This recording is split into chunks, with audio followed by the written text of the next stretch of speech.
Olá, estamos no podcast semanal do Imagem e Credibilidade. Este conteúdo que é feito para você leva até você os principais fatos da semana em Brasília, o que aconteceu no poder, os bastidores da informação, enfim, com muita análise. Nós fazemos esse conteúdo, lembro também, sempre em parceria com o Jornal de Brasília, o grande jornal da capital federal. E hoje trazemos um convidado, importante convidado, que é o cientista político da Arco Advice, Cristiano Noronha, para acrescentar nessas análises que eu, Alexandre Jardim, junto com Rodolfo Lago e Estevão Damásio, começamos neste momento para levar até você a melhor informação da capital do poder. Então vamos lá. Hoje, essa semana, não se falou em outra coisa, aliás, sempre se fala, mas o principal assunto realmente foi o desempenho de Arthur Lira, agora o novo presidente da Câmara dos Deputados, inicia a sua gestão, vamos dizer assim, já envolto algumas polêmicas, né? Nós tratamos disso nos nossos conteúdos, inclusive querendo modificar algumas estruturas internas da casa, como o comitê de imprensa, impondo ao presidente a sua pauta, ao invés de ter o orçamento impositivo, está tendo a pauta impositiva, enfim. Quem é que manda nesse jogo? Será que será o Legislativo ou o Palácio do Planalto? É por aí que a gente vai começar e vamos iniciar com o nosso convidado. Cristiano, seja muito bem-vindo a esse espaço que o Imagem e Credibilidade, junto com o Jornal de Brasília, faz, para que justamente você possa nos trazer e ao nosso seguidor a melhor informação sobre os fatos da capital. Tá contigo. Vamos começar então com Arthur Lira. Bom dia.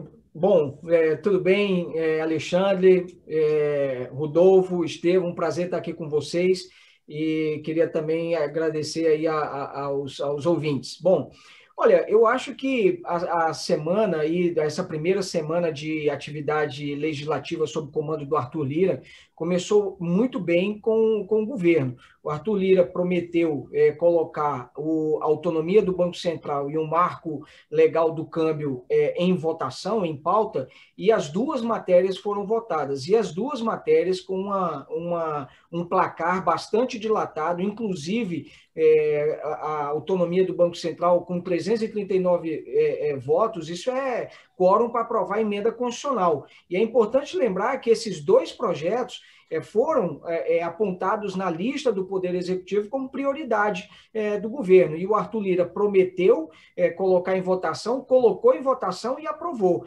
Vale dizer que esses dois projetos já tinham sido encaminhados pelo Executivo há bastante tempo e o Rodrigo Maia, de certa forma, acabou segurando esse projeto, e ele porque tinha uma certa prioridade, não queria dar preferência à reforma tributária, mas o Arthur Lira já colocou isso em votação. E eu acho que o mercado, de uma forma geral, recebeu isso muito bem. Aliás, o mercado recebeu bem tanto a eleição do Lira, porque viu que o governo tem agora, como presidente da Câmara e do Senado, dois aliados, e viu também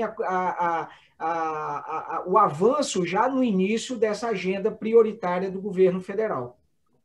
Perfeito, Cristiano. Rodolfo Lago, você viu aí pela avaliação do Cristiano Noronha que o mercado recebeu bem a chegada de Arthur Lira.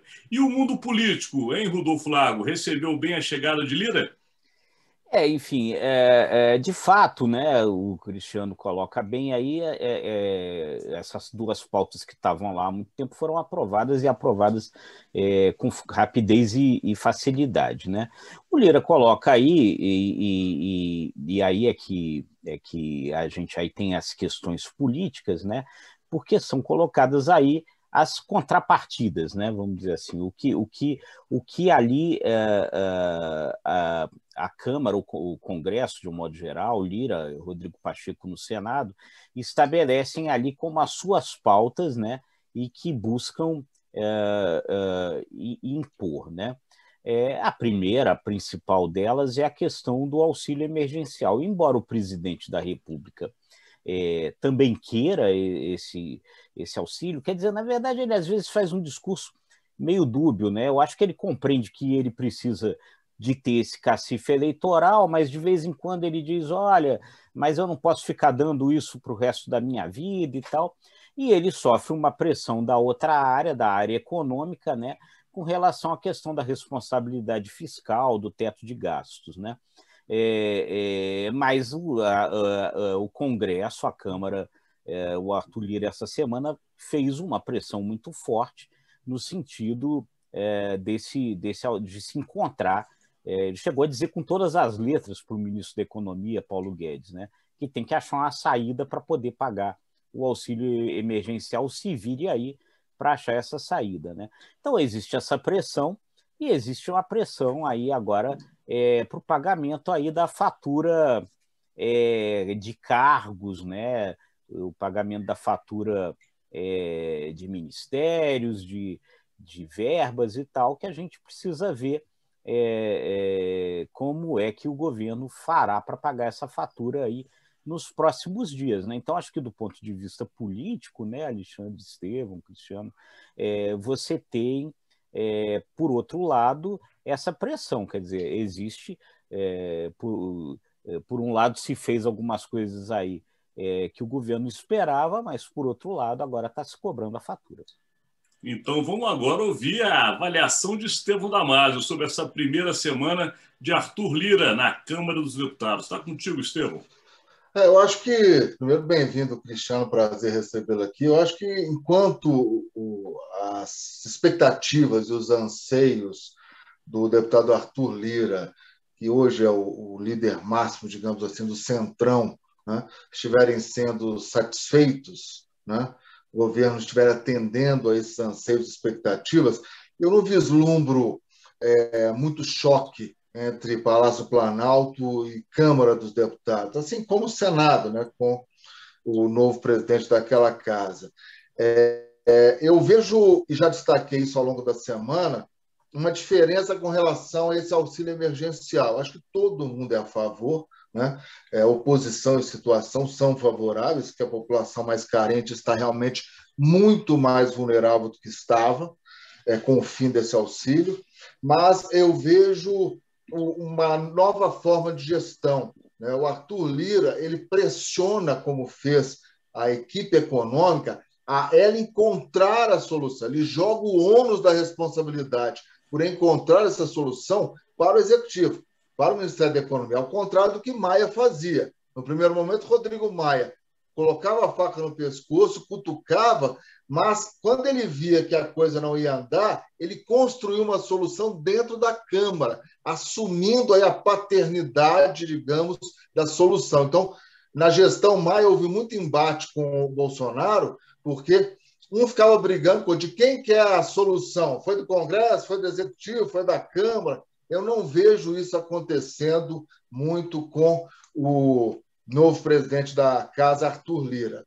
Ele tenta construir uma solução cobrando do Executivo. Ele não quer a paternidade da solução como o Rodrigo Maia queria. Então, eu não vislumbro muitos choques, não, enquanto estiverem satisfeitas as expectativas dele, Arthur Lira, e do Centrão que ele representa. Eu ouvi a análise de vocês. A minha análise sobre isso, Estevão, vai um pouquinho contrária ao que você disse, porque eu tenho visto uma possibilidade de conflito. Essa possibilidade de conflito eu vejo diretamente entre Arthur Lira e o ministro da Economia, Paulo Guedes. Paulo Guedes, ele já se mostrou várias vezes que ele não é afeito ao jogo do poder, ele não gosta desse jogo da política. Arthur Lira, por outro lado, é um player de primeiro nível nesse jogo de Brasília. E aí, essa disputa entre os dois é que pode vir a gerar um grande conflito, é o que eu tenho enxergado. Até porque Paulo Guedes tem imposto ao Arthur Lira a pauta que interessa a economia, que é a pauta justamente das reformas. E Lira coloca em posição clara: sem auxílio emergencial, nada mais anda. O que eu tinha que entregar no primeiro momento, eu já entreguei. Agora vocês me dão aqui o auxílio emergencial e depois nós vamos discutir reforma. Aí eu vejo um pouco de conflito. Mas falando em conflito, vamos agora já para o nosso segundo assunto, porque o tempo está correndo. E a gente tem também um conflito aí instalado, pelo que tudo indica, dentro do ninho tucano, né? Tucanos de alta plumagem aí tiveram que sair à defesa um dos outros, tentou-se derrubadas de tucanos históricos, ex-presidentes da República tiveram que entrar no cenário, enfim. São Paulo está em polvorosa. O senhor governador Dória acabou antecipando os fatos e colocou ali o seu partido político numa grande confusão. Vamos voltar então a Cristiano Noronha para saber como é que você, Noronha, vê esse embate interno no PSDB e a consolidação ou não de uma candidatura de Dória em 22. Está contigo. Alexandre, o PSDB nunca foi unido para escolher presidente da República, candidato a presidente da República.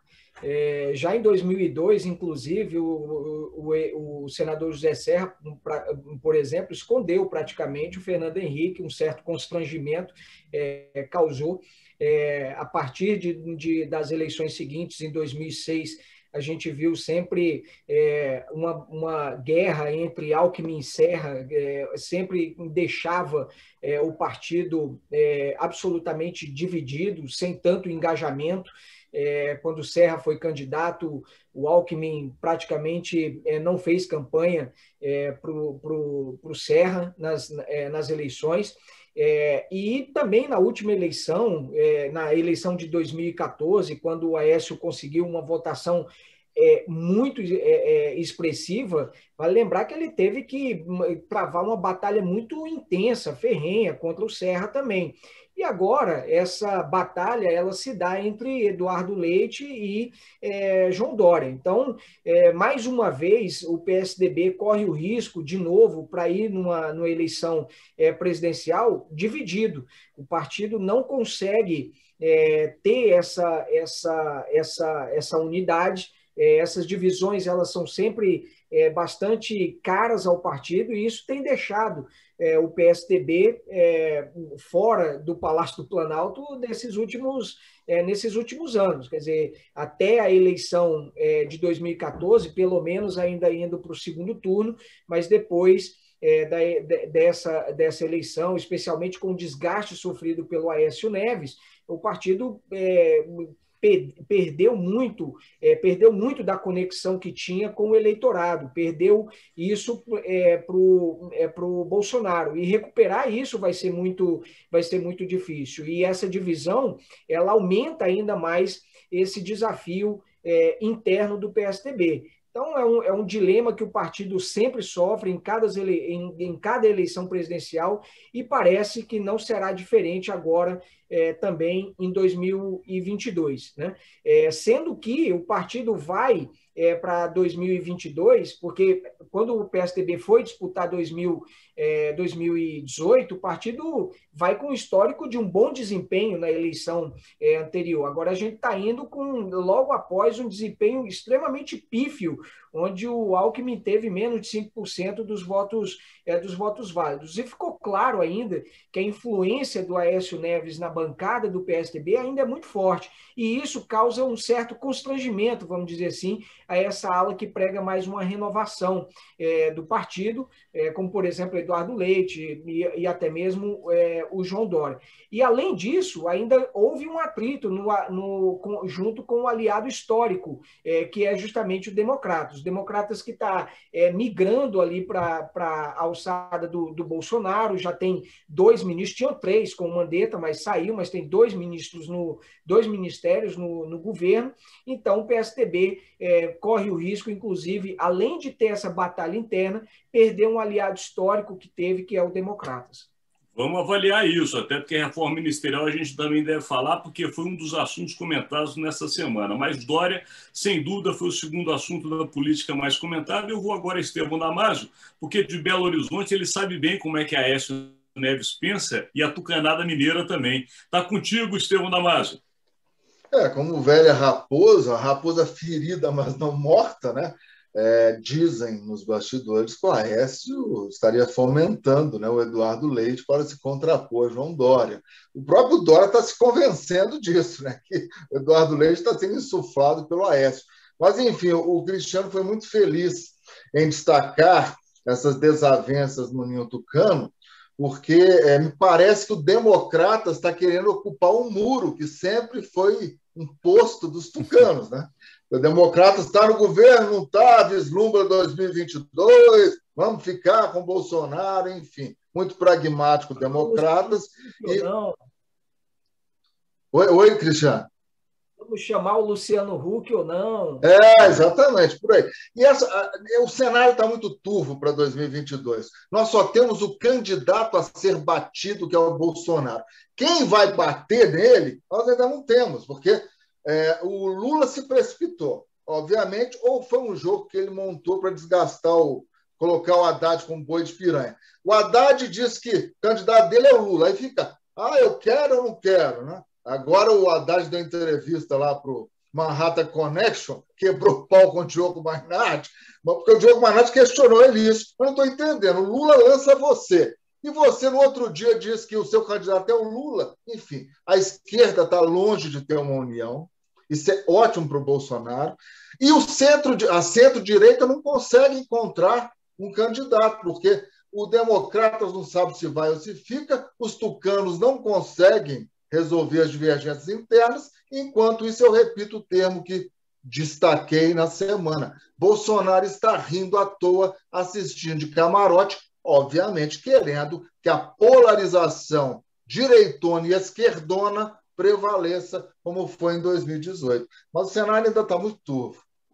Cenário turvo, mas os times em campo jogando com muita força. Rodolfo Lago, já que o Estevão Damasio puxou a história relativa à candidatura do Haddad ou do Lula, enfim, esse imbróglio aí que acabou saindo de uma decisão do Supremo Tribunal Federal, né, relativa às mensagens trocadas entre o juiz Sérgio Moro e também Deltan Dallagnol. Vamos já entrar nessa pauta, Rodolfo Lago. Como é que está embolado essa disputa de 22? Falamos de Dória, né, o Cristiano Noronha lembrou a questão do Democratas, o Estevão Damasio lembrou a questão do PT e eu jogo para você essa bola embolada, meu amigo. Vai aí. Gente, é incrível, né? Como bem disse o Estevão aí no final, é incrível que numa situação como a gente está vivendo, no meio de uma pandemia, que a grande maioria da população, de acordo com as pesquisas, a maioria das populações acha que o governo administra mal, com o governo perdendo popularidade por causa disso. O presidente Bolsonaro, diante de toda essa situação, esteja agora sentado no sofá, assistindo, né, a esse documentário da BBC, esses documentários de natureza, né, bicadas no ninho tucano, né, alguma coisa assim, e o PT desse jeito, quer dizer, o Bolsonaro, embora ele ainda tenha, de acordo com as pesquisas, aí uma ótima popularidade, em torno de 30%, é uma popularidade que cai. Agora, só que não se constrói, não se consegue construir uma alternativa, então o cara fica à vontade. Esse negócio, quer dizer, na verdade, os dois principais adversários possíveis aí para 2022, ambos aparentemente se precipitaram nas últimas semanas e, em vez de facilitar o seu jogo, dificultaram esse jogo, né? Então o Lula tentou fazer uma jogada, me parece, talvez, à la Cristina Kirchner, né? Quando saiu do jogo para botar o Alberto Fernandes lá na Argentina, né? Dizendo o seguinte: não, o cara não sou eu, o cara é o Haddad. Só que tem uma diferença importante aí, né? O Haddad já tinha disputado uma eleição e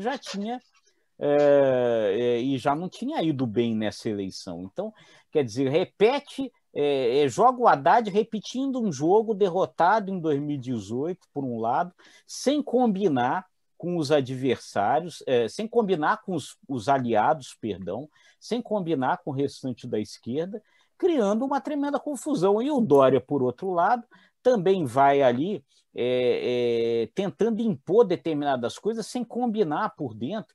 Quer dizer, muita gente avalia o seguinte: puxa vida, o Aécio estava mergulhado. Para que diabo ele foi lá mexer com o Aécio nesse momento? Não tinha necessidade. Então aí ficam os dois principais adversários, Lula, PT e Dória, criando confusões para si mesmo e deixando o Bolsonaro à vontade, apesar da pandemia. É realmente inacreditável. O que fica muito claro nesse jogo indefinido de 22 é que o candidato que está despontando como o preferencial é o presidente da República. A reeleição dá a ele esse privilégio. De qualquer maneira, para que ele consiga estar bem no jogo em 2022, é necessário que ele faça um acerto justamente com essa base que o sustenta. Entre eles, o famoso Centrão. E, para isso, as faturas têm que ser pagas, e uma dessas faturas é justamente a reforma ministerial, porque a acomodação destes aliados aí na esplanada dos ministérios, em postos chaves, facilitará o projeto de reeleição do presidente. Ao mesmo tempo que, se estiver muito desgaste nessa composição, outros grupos passam a se unir e talvez, inclusive, se unam contra o próprio presidente da República. Portanto, este próximo passo do jogo de xadrez de Brasília é, de fato, a reforma ministerial. E você, Noronha, tem alguma coisa a contar para a gente? Como é que está essa movimentação dos cargos de primeiro escalão em Brasília? Olha, Alexandre, eu acredito que, para pegar o link disso, na verdade, o maior adversário do governo é ele mesmo, né? Em termos de sucessão presidencial. E acredito também que o governo ele é também dependente não apenas da reforma ministerial, mas também da recuperação econômica. Quando a economia vai bem, eu acho que, em geral, o presidente da República também consegue ter um bom desempenho nas urnas, né? No caso da eleição. A gente vê, desde 2002 para cá, sempre o candidato do governo ou quem está disputando a reeleição sempre está no segundo turno, vai para o segundo turno, ganha a eleição. Enfim, o governo no Brasil é muito forte. Então, agora, sem dúvida nenhuma, que eu acho que a reforma ministerial, na verdade, ela lá no primeiro bloco a gente falava aqui dessa relação tensa com o governo, como é que vai ser. Então, uma das questões que vai definir esse relacionamento ao longo do mandato aí do presidente vai ser esse ajuste que ele vai fazer nessa equipe ministerial. Agora, eu não vejo espaço para o governo fazer uma ampla reforma. O próprio presidente da República negou que vai criar um novo Ministério do Planejamento, por exemplo. Isso seria criar mais despesa, porque tem mais cargos que você acaba tendo que criar uma sinalização, pelo menos, ainda que não crie de forma tão robusta, assim, uma despesa tão expressiva, mas não é uma sinalização positiva. Além do que, por exemplo, essa divisão no Ministério da Economia ainda seria visto como o Paulo Guedes não gosta muito dessa ideia. Então, eu acho que a gente deve ter algumas mexidas pontuais no Ministério. Por exemplo, ele já anunciou que o Onyx Lorenzoni vai assumir a Secretaria-Geral. Isso abre espaço lá para o Ministério da Cidadania, onde ele pode puxar alguém do Ministério. Fala-se também na possibilidade da Tereza Cristina assumir o Ministério das Relações Exteriores, porque ela desempenhou um papel fundamental no diálogo, especialmente com Índia e China, nessa questão das vacinas. Isso poderia abrir um espaço também no Ministério da Agricultura também para esse centrão. Então, eu acho que as mudanças que devem acontecer, elas devem ser pontuais. E uma coisa que eu gostaria de encerrar isso uma das alternativas que o governo tem para melhorar esse relacionamento dele com a base é a reforma ministerial, mas não é a única. Eu me lembro de um senador, por exemplo, que foi presidente do Senado. Ele, num evento, uma vez que nós fizemos com clientes, ele dizia: a presidente Dilma, ela não faz gestos para a nossa base. Ela vai, por exemplo, para o meu... Quando o Lula, por exemplo, ia para o meu estado, ele me ligava: fulano, eu estou indo lá para o seu estado, você quer ir no meu avião comigo e tal, no avião presidencial? Então, você imagina um senador chegando lá com a comitiva presidencial no estado dele para anunciar alguma coisa. Então, isso tem um valor político muito grande. Então, a política, o Brasil tem recursos limitados, né? Você pode atender 100 e você tem 250 pedidos. Então, o que você faz com esses 150 que você tem que dizer não, que você é obrigado a dizer não. Você trata com carinho, você faz outros tipos de afago. Então, eu acho que é isso que o governo também vai ter que fazer para ele minimizar um pouco essa tensão com o Congresso Nacional. Se apostar todas as fichas, né, para melhorar esse relacionamento apenas com reforma ministerial, não vai conseguir, porque são muitos partidos e tem poucos ministérios. Então, vai ficar sempre alguém descontente que não ganhou um cargo ministerial que achava que deveria ganhar. Então, o governo tem que lançar a mão também de outros caminhos para conquistar mais o Congresso Nacional. Essa é a habilidade, né, Noreno, do jogo do poder. Agora, você falou de um senador, não quis revelar o nome, mas eu suspeito que tenha sido Renan Calheiros. Mas não precisa revelar, não. De qualquer maneira, o que eu imagino é que o presidente terá muitas dificuldades, mas você trouxe um anúncio aí bem interessante, porque Tereza Cristina ocupar relações exteriores é, de fato, uma mudança muito grande. E a bancada ali do agronegócio tem nela um grande referencial. Portanto, um nome para substituir ela não é fácil, mas você falou de um movimento do xadrez que é muito importante. Já no Cidadania, onde sairá Onyx Lorenzoni, a informação é que já tem um candidato. É um deputado da Bahia, o sobrenome dele é Roma, eu não consigo me lembrar o primeiro nome, mas ele é do Republicanos. Porém, este deputado foi vetado pelo líder na Bahia, Antônio Carlos Magalhães Neto, que, como disse o Estevão, está aí em cima do muro, não sabe se apoia o governo, se é contra, mas até lá, pelo menos, está dando algumas cartas ou impedido nomeações, como foi visto essa semana. Estevão, vamos lá, reforma ministerial, você tem alguma coisa a nos acrescentar deste jogo que falamos agora? Não, eu achei muito interessante a análise do Noronha, porque realmente a reforma ministerial tem que ser encarada como um dos caminhos para tentar sedimentar essa base, para agradar, né? Mas não é o único, né? Essa habilidade política que Bolsonaro ainda, mesmo tendo toda essa experiência de Câmara dos Deputados, mas ele não demonstra isso no exercício da presidência da República, isso é fundamental. Esses afagos são fundamentais, porque os políticos são vaidosos, né?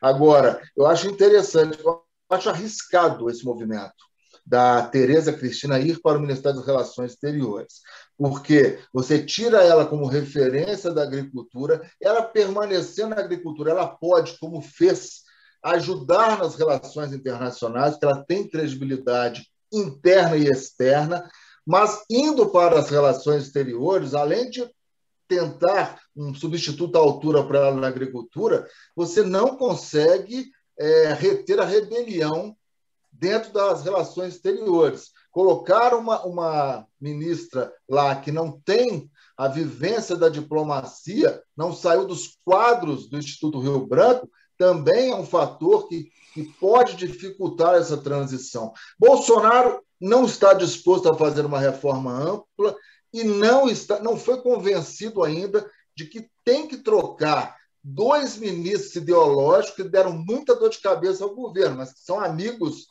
de infância dele, digamos assim, que são os ministros do Meio Ambiente e das Relações Exteriores. Nós achamos que é necessária essa troca, mas o Bolsonaro ainda não acha. Então, não vislumbro uma reforma ampla, não. Vai ser uma mini-reforma, mas é um quebra-cabeça. E ela só deve ser deflagrada após, provavelmente, Bolsonaro oficializar a sua entrada no Patriota. Então, vamos ver, então, agora a opinião de Rodolfo Lago, porque, afinal de contas, temos que ouvi-lo também sobre reforma ministerial. E depois as projeções. Rodolfo, está contigo.